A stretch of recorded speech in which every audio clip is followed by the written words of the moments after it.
Bonjour à tous, bienvenue. Je vais lire la Bible en français et puis en anglais. Je commence avec une petite prière. Prions. Merci Seigneur parce que tu es plein de la puissance. Tes paroles est une source de la grâce, de la vérité. Révèle-nous la guérison dedans tes paroles. Révèle-nous l'amour, ton fin. Touchez ton cœur.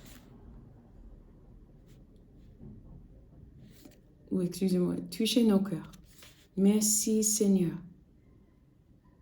Nous t'accueillons ici dans nos cœurs, ici dans ce lieu. Amen. Au nom de Jésus-Christ.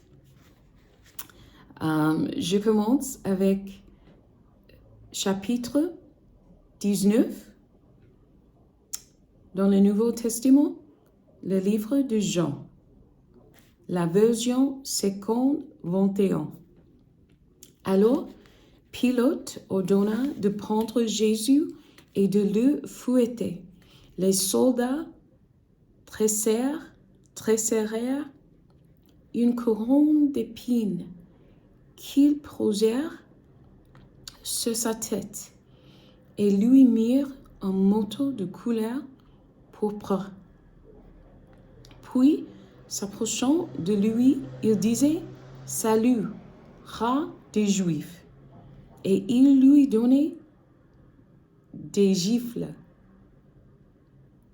Pilate sortit de nouveau et dit aux Juifs « Voilà, je vous l'amène dehors afin que vous sachiez que je ne trouve en lui aucun motif de le condamner. » Jésus sortit donc portant la couronne d'épines et le manteau de couleur pourpre. Pilate leur dit, « Voici l'homme. » Lorsque les chefs des prêtres et les gardes le virent, ils s'écrièrent, « Crucifie-le, crucifie-le !» Pilate leur dit, « Prenez-le vous-même et crucifiez-le, car pour ma part, je ne trouve en lui aucun motif de le condamner. » Les Juifs lui répondirent, « Nous avons une loi, et d'après notre loi, il doit mourir, parce qu'il se fait fils de Dieu. » Verset 8. Quand il entendit cette parole, Pilate eut très peur. Il rentra dans le prétoire et dit à Jésus, « D'où es-tu » Mais Jésus ne lui donna aucune réponse. Pilate lui dit, « C'est à moi que tu refuses de parler? Ne sais-tu pas que j'ai le pouvoir de te relâcher et que j'ai le pouvoir de te crucifier? » Jésus répondit, « Tu n'aurais aucun pouvoir sur moi s'il ne t'avait pas été donné d'en haut. C'est pourquoi celui qui me livre à toi est coupable d'un plus grand péché. » Dès ce moment-là, Pilate chercha à le relâcher, mais les Juifs criaient, « Si tu le relâches, tu n'es pas l'aimé de l'empereur. Tout homme qui se fera se déclare contre l'empereur. » Après avoir entendu ces paroles, Pilate amena Jésus dehors et sigea au tribunal à l'endroit appelé le pavé, en hébreu Gabbatha. C'était le jour de la préparation de la Pâque. Il était environ midi. Pilate dit aux Juifs, « Voici votre roi. » Ils s'écrièrent alors, « À mort, crucifie-le. » Pilate leur dit, « Dois-je crucifier votre roi? » Les chefs des prêtres répondirent, « Nous n'avons pas d'autre roi que l'empereur. » Alors, il le leur livre pour qu'il soit crucifié. Ils prièrent donc Jésus et l'aumônière. Verset 17. Jésus portant sa croix sortit de la ville pour aller vers l'endroit appelé le Crâne, qui se dit en hébreu Golgotha. C'est là qu'ils le crucifièrent, et avec lui 2 autres, un de chaque côté, et Jésus au milieu. Pilate rédigea aussi un écriteau qu'il plaça sur la croix. Il y était écrit, « Jésus de Nazareth, le roi des Juifs. » Beaucoup de Juifs lirent cette inscription parce que l'endroit où Jésus fut crucifié était près de la ville. Elle était écrite en hébreu, en grec et en latin. Les chefs des prêtres des Juifs dirent à Pilate, « N'écris pas le roi des Juifs, mais plutôt cet homme a dit, « Je suis le roi des Juifs. » Pilate répondit, « Ce que j'écris, je l'écris. » Après avoir crucifié Jésus, les soldats prirent ses vêtements et en firent 4 parts, une pour chaque soldat. Ils prirent aussi sa tunique, qui était sans couture, d'une seule pièce depuis le haut jusqu'en bas.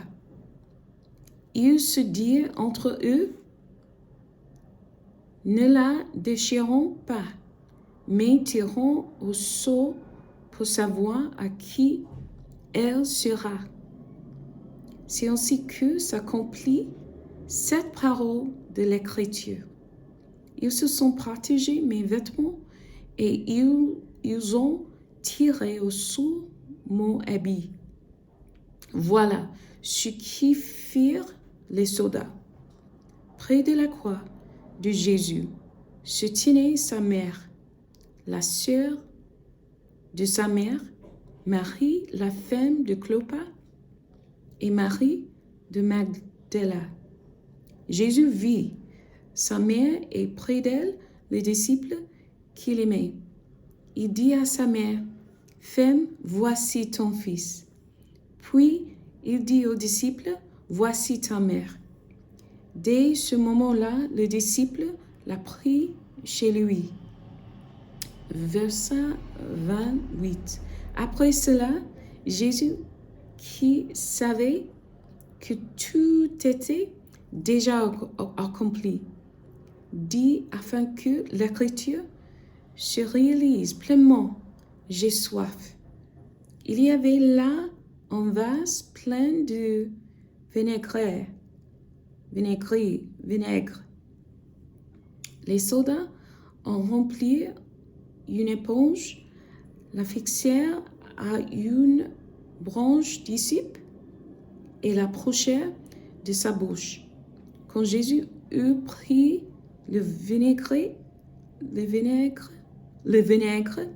il dit, « Tout est accompli. » Puis, il baissa la tête et rend l'esprit. Verset 31. C'était la préparation de la Pâque, et sabbat allait être un jour solennel.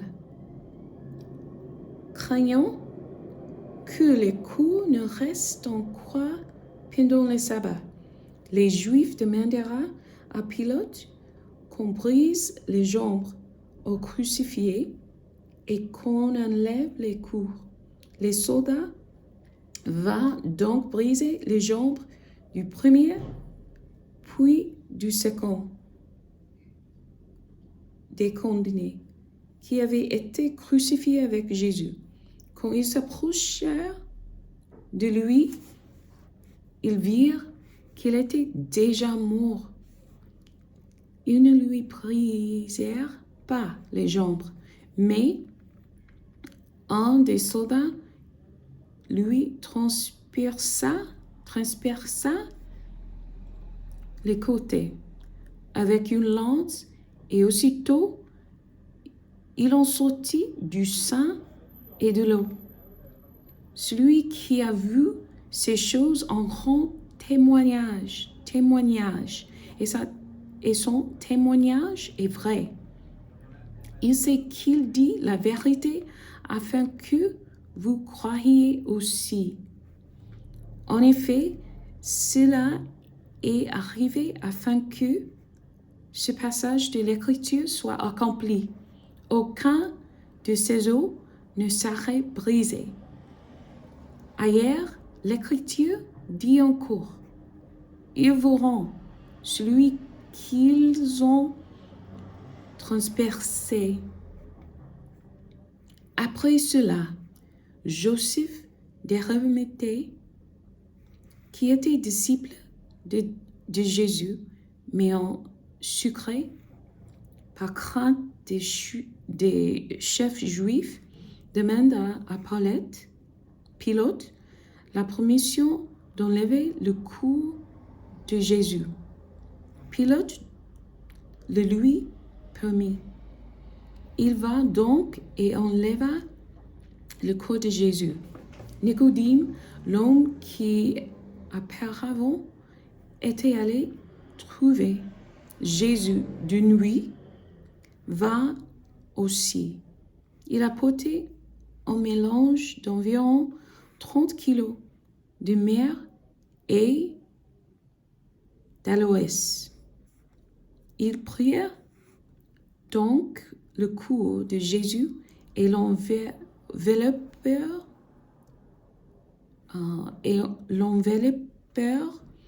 de bandelettes avec les aromates, comme c'est la coutume de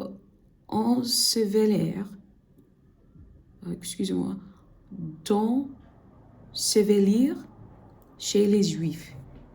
Or, il y avait un jardin à l'endroit où Jésus avait été crucifié, et dans le jardin, un tombeau neuf où personne encore n'avait été mis.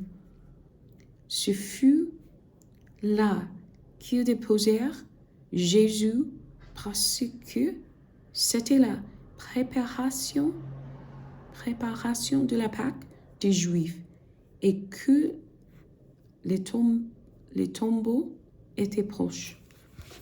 D'accord. Amen. Ok, en anglais, je vais lire. C'est John chapter 19 in English. Then Pilate had Jesus flogged with a lead-tipped whip. The soldiers wove a crown of thorns and put it on his head, and they put a purple robe on him.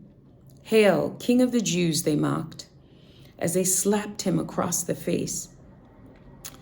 Pilate went outside again and said to the people, "I am going to bring him out to you now, but understand clearly that I find him not guilty."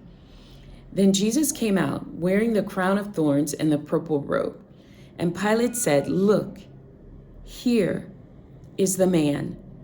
When they saw him, the leading priests and temple guards began shouting, "Crucify him, crucify him." "Take him yourselves and crucify him," Pilate said. "I find him not guilty."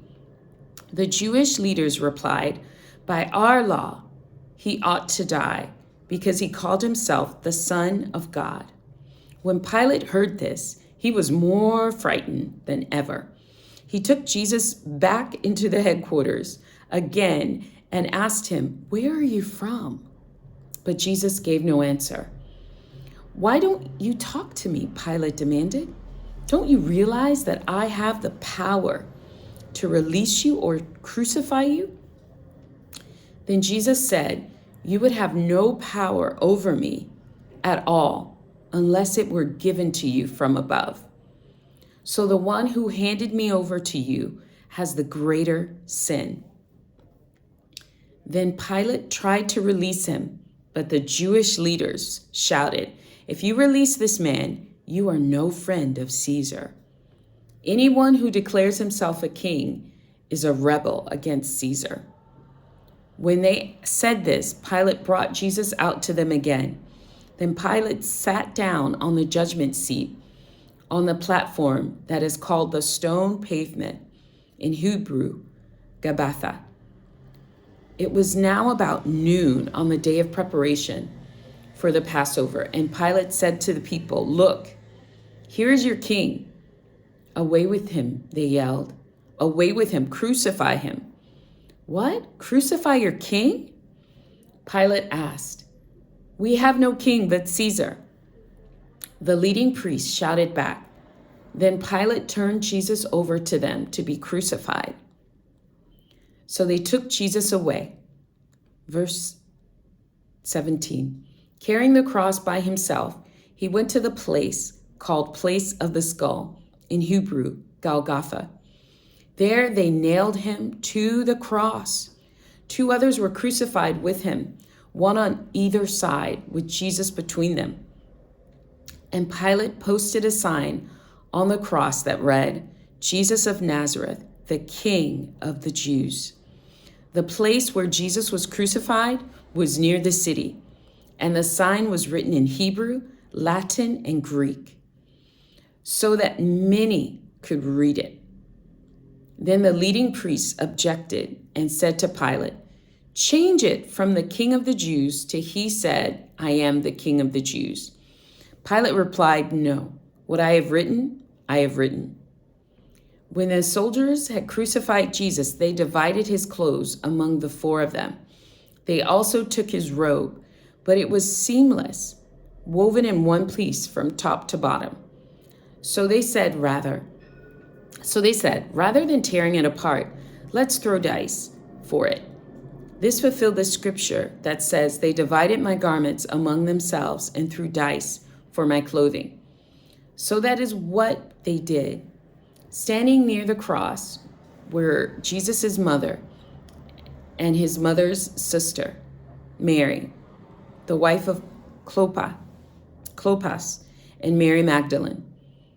When Jesus saw that his mother standing there beside the disciple he loved, he said to her, "Dear woman, here is your son." And he said to this disciple, "Here is your mother." And from then on, this disciple took her into her home. Jesus knew that his mission was now finished. And to fulfill scripture, he said, "I am thirsty." A jar of sour wine was sitting there, so they soaked a sponge in it, put it on a hyssop branch, and held it up to his lips. When Jesus had tasted it, he said, "It is finished."